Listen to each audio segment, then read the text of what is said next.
সুপ্রিয় শিক্ষার্থীবৃন্দ, আবারও প্রগতি ইনস্টিটিউট অফ বাসাইলের পক্ষ থেকে তোমাদের আন্তরিক অভিনন্দন ও শুভেচ্ছা। আমি মোহাম্মদ হাসানুর রহমান আবারও তোমাদের মাঝে আরেকটি ক্লাস নিয়ে আসলাম। সেটা হচ্ছে ভার্বের উপর।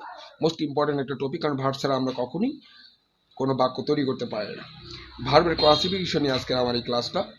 তো ভার্বটা কি, এটা তো আমরা জানি, যে ওয়ার্ড দ্বারা কোনো কিছু করা বা হওয়া বোঝায় সেটাই তো ভার্ব, তাই না? কিন্তু ভার্ব থাকলে আমরা জানি অনেকগুলো ভার্ব আছে, আমরা কিন্তু ভার্ব চিনি, জানি যে বাক্যের মধ্যে ভার্ব থাকলেই ভার্বের রূপ ধারণ করে কিন্তু ভার্ব থাকবে, কিন্তু সবগুলো কিন্তু ভার্ব না। যাক, উদাহরণের মাধ্যমে এই কথাটা বুঝিয়ে দিব। তো সর্বপ্রথমে আমরা যে জিনিসটা জেনে নেব সেটা হলো ভার্বটা কয় প্রকার। প্রথম ক্লাসিফিকেশনটা আসবে এই দুইটা প্রকার, একটা হলো ফাইনাইট ভার্ব, একটা হলো নন ফাইনাইট ভার্ব। ওকে, তাহলে আগে ফাইনাইট এবং নন ফাইনাইট ভার্ব নিয়ে আমরা আলোচনাটা করি। ফাইনাইট ভার্বটা কি এক্সাম্পলের মাধ্যমে বুঝিয়ে দিই। ওকে, লিখেছি হি ওয়েন্ট, সে গিয়েছিল টু স্কুল। স্কুলে গিয়েছিল কেন বললাম, নাকি যাবে, বা হি গো দিলাম, হি গোস টু স্কুল। গোস দিলে সে স্কুল যায়, আর ওয়েন্ট দিলে সে স্কুল গিয়েছিল, তাই না? তার মানে এই যে এই ভার্ব, গো এর পাস্ট হলো ওয়েন্ট, তার মানে এই দুটো দিয়েই আমরা সময়টাকে পরিবর্তন করে ফেললাম। গো দেওয়ার কারণে প্রেজেন্টকে বোঝাচ্ছে বা ইনডিফিনিটকে, আর ওয়েন্টের কারণে পাস্ট ইনডিফিনিটকে। ওকে, আবার হি ওয়েন্ট টু স্কুল, সে স্কুলে গিয়েছিল টু লার্ন, শিখতে। কেন গিয়েছিল? লার্ন মানে কিন্তু শেখা। এই শেখা, হ্যাঁ, দিয়ে কিন্তু আমরা সময়কে বুঝতে পারতেছি না। শিখতে শিখতে শিখতে কি গিয়েছিল, না যাবে, না শিখতে যায়, এটা দিয়ে কিন্তু তা বোঝায় না। সময় বোঝায় এটা দিয়ে। এটাও ভার্ব, এটাও ভার্ব। এ থেকে আমরা এটাই চূড়ান্ত সিদ্ধান্তে উপনীত হলাম, যেই ভার্বটা দিয়ে আমরা সময়টাকে নির্ণয় করতে পারবো ওই ভার্বটাই হবে ফাইনাইট ভার্ব। তার মানে গোস একটা ফাইনাইট ভার্ব, ওয়েন্ট একটা ফাইনাইট ভার্ব, ওয়েন্ট একটা ফাইনাইট ভার্ব। ক্লিয়ার? এবার আসি নন ফাইনাইট ভার্বটা কি। তাহলে এটা কিন্তু একটা ভার্ব, টু লার্ন, কিন্তু এখানে এটাকে ভার্বটা, এটা হবে নন ফাইনাইট ভার্ব, কারণ এই ভার্বটা দিয়ে কিন্তু আমরা সময়টাকে নির্দেশ করতে পারতেছি না, কোন সময়কে নির্দেশ করে না। বাংলাটা আবার বলতেছি, সে গিয়েছিল স্কুলে শিখতে। শিখতে বোঝাতে পেরেছি? এরপরে আমরা আসি ফাইনাল ভার্ব। তাহলে বুঝলাম যে এই ভার্বটা দিয়ে আমরা টেন্সকে নির্ণয় করতে পারব। ওকে, তাহলে আরেকটা এক্সাম্পল তুলে দিই। হ্যাজ গন টু স্কুল, তাই না? সে গিয়েছিল, সে স্কুলে গেছে, সে স্কুলে গিয়েছে। এখন ফাইনাইট ভার্বের ক্লাসিফিকেশন নিয়ে আলোচনা করি। ফাইনাইট ভার্বটা সাধারণত তিন প্রকার। একটা হচ্ছে প্রিন্সিপাল, একটা লিঙ্কিং, আর একটা অক্সিলিয়ারি। তাহলে ফাইনাইট ভার্ব কয় প্রকার? তিন প্রকার। প্রিন্সিপালটা কি, তাই না? প্রিন্সিপালটা মেইন ভার্বটা, মেইন যে ভার্বটা প্রেজেন্ট ফর্ম অথবা পাস্ট ফর্ম, কোনো অক্সিলিয়ারি ভার্ব ছাড়া যদি আমরা সেটাকে বাক্যে ব্যবহার করি সেটা হলো প্রিন্সিপাল। যেমন ওয়েন্ট একটা প্রিন্সিপাল আছে, এর গোজ যদি দিই, গোজও কিন্তু একটা প্রিন্সিপাল। ওকে, অক্সিলিয়ারি ভার্বটা কি? অক্সিলিয়ারি ভার্বটা হচ্ছে ভার্বকে পূর্ণরূপে প্রকাশ করার জন্য আরেকটা সাহায্যকারী ভার্বের প্রয়োজন হয়, সেটাই হচ্ছে অক্সিলিয়ারি ভার্ব, হ্যাজ। ক্লিয়ার? এতটুকু আশা করি বোঝাতে পেরেছি। এরপরে লিঙ্কিং যে ভার্বটা, এটা কি, তাই না? লিঙ্কিং ভার্বের একটা এক্সাম্পল আমি এখানে দিয়ে দিচ্ছি, একটা মুছে ফেলি। এই যে সেল মানে কি, বিক্রি করা, সেল মানে বিক্রি করা। আর চিপ, চাউল বিক্রি করে সস্তা। চাউল প্রেজেন্ট ডিফারেন্ট টেন্স আছে, বিক্রি করে চিপ মানে সস্তা। চাল কি কখনো বিক্রি করতে পারে? কখনো কিন্তু পারে না, কারণ সাবজেক্ট যে সবসময়ের জন্য অ্যাক্টিভ থাকবে, নিজে করবে, তা কিন্তু না। লিঙ্কিং ভার্বটা হচ্ছে, আমার লিঙ্কিং ভার্বের ব্যাপক একটা ক্লাস আছে আমার চ্যানেলের মধ্যে, আজকে সংক্ষিপ্ত আলোচনা করব। সাবজেক্টকে এখানে কার ব্যাপারে বলা হচ্ছে? চালের ব্যাপারে বলা হচ্ছে। সে কিন্তু কিছু করতে হবে যে এমন কোনো কথা না, কিন্তু এর ব্যাপারে বলতেছি। এর কি কথা বলতেছি? চালটা সস্তা, চাল কিন্তু সস্তা। এই যে চাল সস্তায় বিক্রি করা হয়, বিক্রি করা হয়, চাল নিজে বেচে না, চালকে বিক্রি করা হয়। সাবজেক্টের বাড়তি তথ্যটা হলো কমপ্লিমেন্ট, আর এই কমপ্লিমেন্ট প্রকাশ করার জন্য যে ভার্বটা ব্যবহার করা হয় সেটা হলো লিঙ্কিং ভার্ব। এখন আলোচনা করব অক্সিলিয়ারি ভার্ব নিয়ে। Auxiliary verb, I will go to, এই যে মূল ভার্ব কি এখানে? গো। আই গো টু ঢাকা, আমি ঢাকা যাই। তো আমি ঢাকা যাব, I shall go to Dhaka, আমি ঢাকা যাব। এই যে মেইন যে ভার্ব, প্রিন্সিপাল যে ভার্বটা, এর শেষে অতিরিক্ত প্রত্যয় যোগ করলাম, সেটা কি? ব। আমি ঢাকা যাব। অনেক সময় মূল ভার্বকে মডিফাই করার জন্য অতিরিক্ত একটা ভার্বের প্রয়োজন হয়, সেটাই হলো অক্সিলিয়ারি ভার্ব। এখন এর অর্থটা কি হলো? আমি ঢাকা যাব। যদি উইলটা না দিতাম তাহলে হয় আমি ঢাকা যাই। তো অক্সিলিয়ারি ভার্বটা বুঝাতে পারলাম। এরপরে আমরা আসবো non finite verb. Non finite verb মানে হচ্ছে যে ভার্ব দিয়ে আমরা টেন্সকে নির্ণয় করতে পারবো না। নন ফাইনাইট ভার্ব তিনটা, একটা ইনফিনিটিভ, একটা জেরান্ড, একটা প্রেজেন্ট পার্টিসিপল। তো এটা হচ্ছে যে I will go to Dhaka, আমি ঢাকা যাব। এই যে টু বাই এ বুক, একটা বই কিনতে, এটাও কিন্তু একটা ভার্ব, তাই না? Simple sentence. কেন সিম্পল সেন্টেন্স? সিম্পল সেন্টেন্সে একটা মাত্র সাবজেক্ট থাকবে আর একটাই ভার্ব থাকবে। কি ভার্ব? ফাইনাইট ভার্ব, যে ভার্ব দিয়ে টেন্স নির্ণয় করতে পারবো। উইল দেওয়ার কারণে এটা ফিউচার ইনডিফিনিট, তাই না? কিন্তু এই বাই দিয়ে আমরা টেন্স নির্ণয় করতে পারতেছি না, কারণ এ সময়ের কথা বলে দিচ্ছে না। আমি ঢাকা যাব টু বাই এ বুক, বই কিনতে, বই কিনতে, বই কিনতে যাব, বই কিনতে, কিনতে যাব, কিনতে যাব, যাব এবং কিনতে, তাহলে কিনতে দিয়ে সময় আমরা পাচ্ছি না, যাব দিয়ে পাচ্ছি। এটা হলো একটা নন ফাইনাইট ভার্ব। নন একটা সিম্পল সেন্টেন্সে পরপর দুইটা ভার্ব হলে পরবর্তীটাকে নন ফাইনাইট করে দিতে হয়। নন ফাইনাইট করার উপায় হলো তিনটা: ইনফিনিটিভ, জেরান্ড এবং প্রেজেন্ট পার্টিসিপল। টু যুক্ত ভার্বটাকে বলা হয় ইনফিনিটিভ, এর বাংলা অর্থ হয় টু, তে, সরি, এর বাংলা অর্থ হবে তে, বই কিনতে ঢাকা যাব। ওকে, এরপরে জেরান্ড এবং প্রেজেন্ট পার্টিসিপল দিয়ে বুঝিয়ে দিই। এখানে দুইটা বাক্য দিলাম, I saw a boy walking এবং walking is good for health. এই যে এখানে দুইটা ওয়াকিং, এখানে ওয়াকিং, এখানে ওয়াকিং, তাই না? এটা একটা সিম্পল সেন্টেন্স, বিকজ এখানে একটা সাবজেক্ট, একটা ফাইনাইট ভার্ব, স মানে পাস্ট ইনডিফিনিট। ওকে, তো এখানে ওয়াকিং, জেরান্ড এবং প্রেজেন্ট পার্টিসিপল, এটা হচ্ছে কোনো ভার্বের শেষে যদি আইএনজি থাকে, আমাদের কন্টিনিউয়াসও আইএনজি থাকে, কিন্তু কন্টিনিউয়াসলি কিন্তু একটা অক্সিলিয়ারি ভার্ব ব্যবহার করা হয়। প্রেজেন্টের জন্য অ্যামিজার, পাস্টের জন্য ওয়াজ ওয়ার, ফিউচারের জন্য শেল বি উইল বি। কিন্তু এখানে কোনো অক্সিলিয়ারি ভার্ব নেই, অক্সিলিয়ারি ভার্ব ছাড়া আইএনজি যোগ করেছি। তো এই আইনজি যুক্ত ভার্ব হলো জেরান্ড এবং প্রেজেন্ট পার্টিসিপল। জেরান্ড কিন্তু নাউনকে নির্দেশ করে, আর আইনজি যুক্ত ভার্ব যদি অ্যাডজেক্টিভকে প্রকাশ করে তাহলে সেটা প্রেজেন্ট পার্টিসিপল। যদি নাউনকে নির্দেশ করে তাহলে সেটা হয় জেরান্ড। এই আইনজি যুক্ত ভার্বটাই দুইটা বাক্য দিয়েছে, কারণ দুইটার শেষে আইনজি আছে, কিন্তু একটা এখানে জেরান্ড আছে, একটা প্রেজেন্ট পার্টিসিপল আছে। মানে এটা আমরা বুঝবো কিভাবে? যদিও আমার জেরান্ড এবং প্রেজেন্ট পার্টিসিপল বড় একটা ক্লাস আছে, তারপর আমি এখানে সংক্ষিপ্ত বুঝিয়ে দিচ্ছি। আই স এ বয়, আমি একটা বালককে দেখেছিলাম ওয়াকিং, কি অবস্থা? হাঁটা দেখেছিলাম। আবার walking is good for health, হাঁটা স্বাস্থ্যের জন্য ভালো। তাহলে যেই শব্দটা দিয়ে আমাদের স্থির বোঝাবো সেটা হবে জেরান্ড বা নাউন, আর যেটা দিয়ে গতিশীল বোঝাবে সেটা হবে present participle, that means adjective. জন্য অ্যাডজেক্টিভ কোনটা? আই স এ বয়, আমি একটা বালককে দেখেছিলাম, কি অবস্থায় দেখেছিলাম? হাঁটা অবস্থায়, তার মানে এটা হলো প্রেজেন্ট পার্টিসিপল। আর ওয়াকিং কি সাথে জন্য ভালো? হাঁটা, তার মানে এটা হলো জেরান্ড। ক্লিয়ার? নন ফাইনাইটও বুঝিয়ে দিলাম।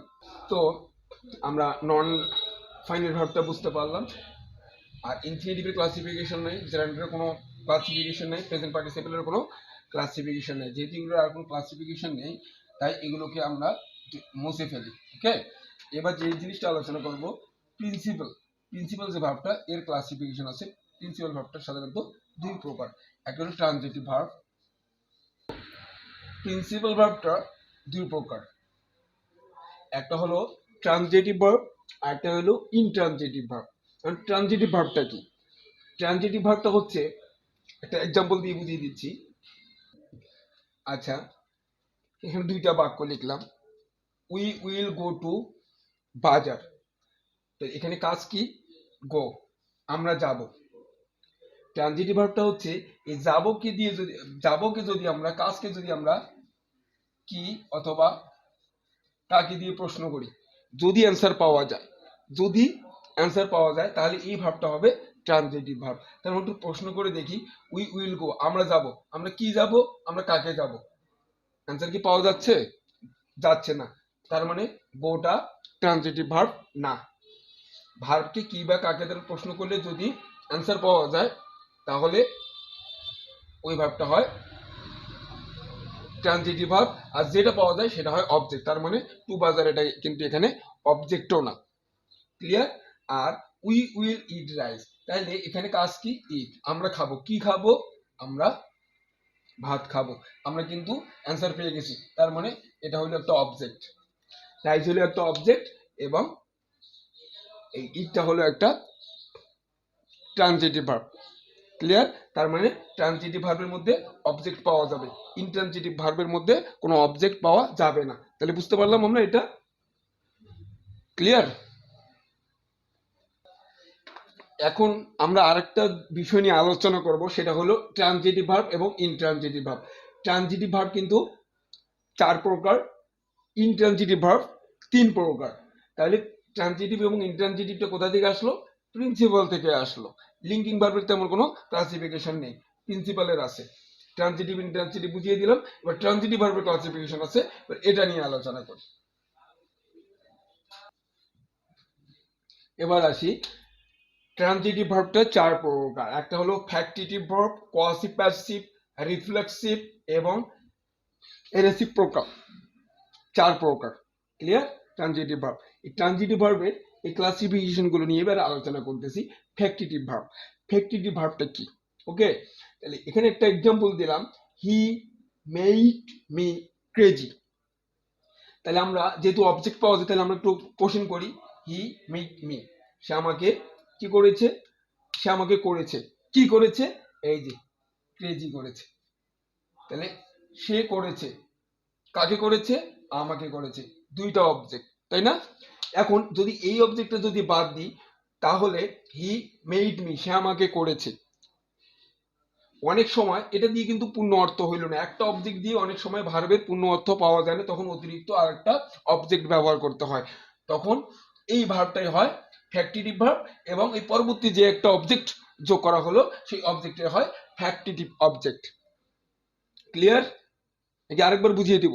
আরেকবার বুঝিয়ে দিচ্ছি। অনেক সময় ভার্বকে কি বা কাকে দ্বারা প্রশ্ন করলে যে অবজেক্টটা পাওয়া যায়, ওই অবজেক্টটা দিয়ে ভার্বের পূর্ণ অর্থ পাওয়া যায় না, তখন অতিরিক্ত আর একটা অবজেক্ট বসাতে হয়। অতিরিক্ত যখন একটা অবজেক্ট বসাবো তখনই এই ভার্বটাকে হবে ফ্যাক্টিটিভ ভার্ব, আর এই অবজেক্টটা হয় ফ্যাক্টিটিভ অবজেক্ট। যেমন হি মেড মি, সে আমাকে বানালো। কি বানালো? ক্রেজি বানালো। ক্লিয়ার এটা? ওকে, নাইস। এরপরে আমরা আসি এবার কোয়াসি প্যাসিভ। কোয়াসি প্যাসিভ এটা কি? কোয়াসি প্যাসিভটা হচ্ছে, কোয়াসি প্যাসিভ এর অর্থটা হচ্ছে বাক্যটা দেখতে হবে অ্যাক্টিভের মতো কিন্তু অর্থ হবে প্যাসিভের মতো। বাংলা অর্থ দাঁড়াবে প্যাসিভের মতো। বাংলা অর্থ প্যাসিভ মানে কি? সাবজেক্ট নিজে করবে না।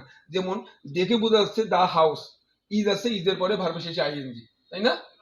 অ্যাক্টিভ মনে হয় যে বাক্যটা কিন্তু অ্যাক্টিভে আছে, কিন্তু অর্থটা হয় কি? দ্য হাউস বানানো হয়। দ্য হাউস ইজ বিল্ডিং মানে বাড়ি বানানো হইতেছে। বাড়ি বানানো, বাড়ি বানাইতেছে না, বাড়ি বানানো হইতেছে। বাংলা অর্থ কিন্তু প্যাসিভ। আর অ্যাক্টিভের বাংলা অর্থ হয় বাড়ি বানাইতেছে। বাড়ি, দ্য হাউস ইজ বিল্ডিং, বাড়ি বানাইতেছে। বাড়ি কি বানাইতে পারে নাকি? বাড়ি কিন্তু বানাইতে পারে না। তাহলে দেখতে সম্পূর্ণ অ্যাক্টিভ কিন্তু অর্থ হয় প্যাসিভ, নিষ্ক্রিয় বাংলা অর্থ বলতে হবে। এটাই হলো কোয়াসি প্যাসিভ। আবার the rose smells sweet, the rose smells sweet, এই ধরনের বাক্য হলো কোয়াসি প্যাসিভ। এবার আসি রিফ্লেক্সিভ ভার্ব। রিফ্লেক্সিভ ভার্ব জানতে গেলে আগে আমাদের রিফ্লেক্সিভ প্রণয়নকে জানতে হবে। যেই বাক্যের মধ্যে রিফ্লেক্সিভ প্রণয়ন থাকবে ওই ভার্বটা কি তখন রিফ্লেক্সিভ ভার্ব হিসেবে ধরে নিতে হবে। এই যে রিফ্লেক্সিভ প্রণয়নগুলো হচ্ছে my self, him self, them self, her self, এইগুলো। কোনো বাক্যে যদি এই রিফ্লেক্সিভ প্রোনাউন থাকে তখন এর আগে যে ভার্বটা থাকবে সেটাই হলো রিফ্লেক্সিভ ভার্ব।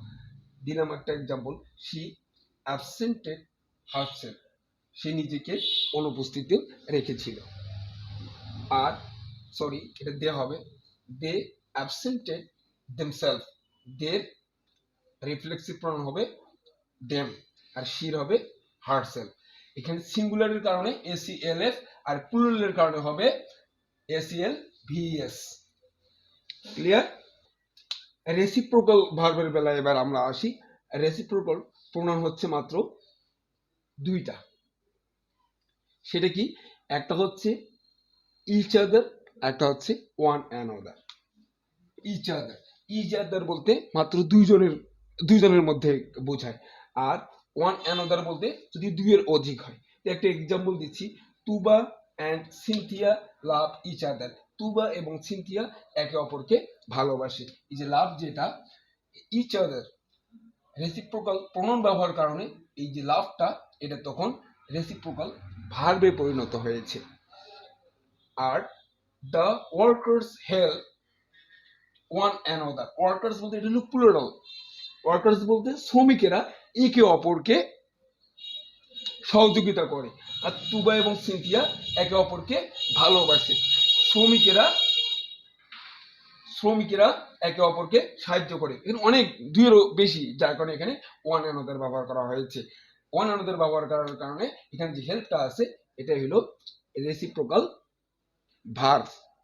আশা করি ট্রানজিটিভ ভার্বের যে ক্লাসিফিকেশনটা এটা বোঝাতে পারলাম। ওকে, তাহলে ট্রানজিটিভ ভার্বটা চার প্রকার: ফ্যাক্টিটিভ ভার্ব, কসিভ প্যাসিভ, রিফ্লেক্সিভ এবং রেসিপ্রোকাল। ফ্যাক্টিটিভটা কি? ভার্বকে কি বা কাকে দ্বারা প্রশ্ন করলে যে অবজেক্টটা পাওয়া যায়, অনেক সময় ওই অবজেক্ট দিয়ে ভার্বের পূর্ণ অর্থ প্রকাশ পায় না, তখন অতিরিক্ত আরেকটা অবজেক্ট ব্যবহার করা হয়। যখনই অতিরিক্ত একটা অবজেক্ট ব্যবহার করব তখনই ওই ভার্বটা হবে ফ্যাক্টিটিভ ভার্ব। তার মানে ডাবল অবজেক্ট যুক্ত একটা সিম্পল সেন্টেন্সে ডাবল অবজেক্ট থাকলেই সেই ভার্বটাই হলো ফ্যাক্টিটিভ ভার্ব। পসিভ প্যাসিভটা কি? পসিভ প্যাসিভটা হচ্ছে দেখতে অ্যাক্টিভ কিন্তু বাংলা অর্থ হবে প্যাসিভের মতো। ওকে, এরপরে আমরা আসবো ইন্ট্রানজিটিভ ভার্বের যে ক্লাসিফিকেশন সেটা নিয়ে। ট্রানজিটিভ ভার্ব নিয়ে আলোচনা করলাম, এবার ইন্ট্রানজিটিভ ভার্ব। ইন্ট্রানজিটিভ ভার্বটা কি জানি? ইন্ট্রানজিটিভ ভার্বটা হচ্ছে ভার্বকে কি বা কাকে দ্বারা প্রশ্ন করলে যদি অ্যান্সার পাওয়া না যায় তাহলে ওই সমস্ত ভার্বই হলো ইন্ট্রানজিটিভ ভার্ব। ইন্ট্রানজিটিভ ভার্ব তিন প্রকার: কপুলেটিভ ভার্ব, কগনিটিভ ভার্ব এবং কজিটিভ ভার্ব। ক্লিয়ার? তো কপুলেটিভ ভার্বটা নিয়ে আলোচনা করি। কপুলেটিভ ভার্ব বোঝানোর জন্য একটা এক্সাম্পল তুলে দিলাম, হি ওয়েন্ট ম্যাড। তার মানে ভার্বের পরে সরাসরি ম্যাড একটা অ্যাডজেক্টিভ বসাইছি। ভার্বের পরে সাথে সাথে যদি কোনো অ্যাডজেক্টিভ বসলে এর রিয়েল অর্থ না হয়, যদি অর্থটা পরিবর্তন হয়ে অন্য ধরনের অর্থ প্রকাশ করে, তখন এই ভার্বটাকে বলা হয় কপুলেটিভ ভার্ব। হি ওয়েন্ট, সে গেল ম্যাড, সে গেল পাগল। হয়? হয় না। এখানে হচ্ছে সে ওয়েন্ট ম্যাড মানে সে পাগল হলো, সে পাগল হলো। অর্থটা কিন্তু একটু অন্যভাবে প্রকাশ করিয়েছে। এই ধরনের ভার্বকে তখন বলা হয় কপুলেটিভ ভার্ব। ক্লিয়ার? এরপরে আসি কগনিট ভার্ব। কগনিট ভার্বটা হচ্ছে সমধাতুস ক্রিয়া। এবং দেখি হি কগনিট ভার্ব। কগনিট ভার্বটা হচ্ছে সমধাতুস ক্রিয়া। এখানে সাবজেক্ট এবং অবজেক্ট যদি একই ধাতু থেকে তৈরি হয় তাহলে ফট, এটা ভি2 আছে, এর ভি1টা কি? 5। এখানে আমরা যাকে দেখতে পাচ্ছি যে 5, এটা কি? এটা কোথা থেকে হয়েছে? এটাও কিন্তু এই 5 বেস থেকে, মানে ধাতু থেকে তৈরি হয়েছে। একই ধাতু থেকে সাবজেক্ট, ভার্ব এবং একই ধাতু থেকে অবজেক্ট। এই ধরনের ভার্বকে বলা হয় কগনিট ভার্ব। আর আছে হি ড্রিমড এ ড্রিম। এই ধরনের ভার্বগুলো হচ্ছে কগনিট ভার্ব। এরপরে আসি কজিটিভ ভার্ব। পজিটিভ ভার্বটা কি? পজিটিভ ভার্বটা কি? পজিটিভ ভার্বটা হচ্ছে হি মেড মি ক্রেজি, যেটা এর আগে ট্রানজিটিভ ভার্বের একটা এক্সাম্পলে দিয়েছিলাম ফ্যাক্টিটিভ ভার্বে। ঠিক ওই এক্সাম্পলটা দিয়ে আমি পজিটিভ ভার্বটা বুঝিয়ে দিচ্ছি। পজিটিভ ভার্বটা হচ্ছে প্রযোজক ক্রিয়া। এই প্রত্যেকটা টপিকের আমার ব্যাপক ক্লাস আছে, যেহেতু আজকে ভাব নিয়ে আলোচনা করলাম তাই অ্যাড এ গ্যালেন্স এক নজরে প্রত্যেকটা জিনিসের টুকিটাকি একটু করে আমি প্রাইমারি কনসেপ্টটা দিচ্ছি। তাহলে হি মেড মি ক্রেজি, যেটি একটু আগে ফ্যাক্টিটিভ ভার্বে আমি বুঝিয়েছিলাম। ওকে, এইটাই আবার পজিটিভ ভার্ব, প্রযোজক ক্রিয়া, মানে কর্তা কাউকে দিয়ে করিয়ে নেয়। হি মেড মি ক্রেজি, সে আমাকে ক্রেজি করেছে। কাউকে দিয়ে করিয়ে নেওয়া, কাউকে করানো, কাউকে করানো বা কাউকে দিয়ে করিয়ে নেওয়া, সে আমাকে ক্রেজি করেছে। ক্লিয়ার? সে সে করে নাই, সে আমাকে করেছে, আমাকে ক্রেজি করেছে। আশা করি বোঝাতে পারলাম। সংক্ষিপ্ত সময়ের মধ্যে ভার্বের ডিটেলস যে ক্লাসিফিকেশন গুলো বোঝাতে পারলাম। বারবার প্র্যাকটিস করবা, কারণ এগুলো দিয়ে বিসিএস এ প্রচুর প্রচুর প্রচুর পরিমাণে কোশ্চেন থাকে। ব্যাংক জবের যে কোশ্চেন গুলো হয় এগুলোর উপর সবচেয়ে বেশি কোশ্চেন থাকে। ইউনিভার্সিটি অ্যাডমিশন টেস্টেও এই ভার্বগুলোর উপর, যে copulative verb, cognitive verb, causative verb, এগুলো দিয়ে প্রচুর এক্সাম্পল থাকে। তো এগুলো বেশি বেশি করে প্র্যাকটিস করতে হবে। তো এখন পর্যন্ত যারা আমার চ্যানেলটি সাবস্ক্রাইব করনি, সাবস্ক্রাইব করে থাকবা এবং টাইমলাইনে সবার আগে আমার ক্লাসটি পাওয়ার জন্য। ধন্যবাদ সবাইকে। আসসালামু আলাইকুম।